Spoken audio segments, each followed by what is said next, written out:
How to reactivate Shopify Store. Hello everybody and welcome to our channel.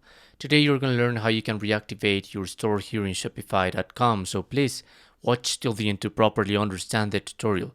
As you can see here in my account, I have a big list of stores that are deactivated just because the free trial is around 7 days or so. I quite don't remember.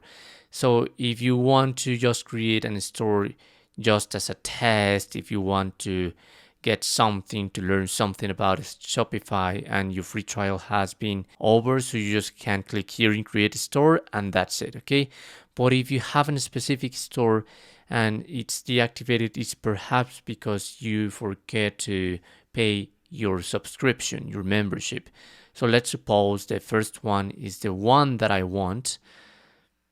And this is going to redirect you because at least you can get back to business for $1 per month. Okay, even to select a plan to pay $1 per month for 3 months. After that, it's going to be expensive. So I'm going to show you that this is going to be the price for it. Okay, you can select any of this. And after those 3 months, in my case, because perhaps you didn't have that same option, at least you're gonna have to pay $90 per month, okay? But there are some other plans. If you want more features, you can just check the features here.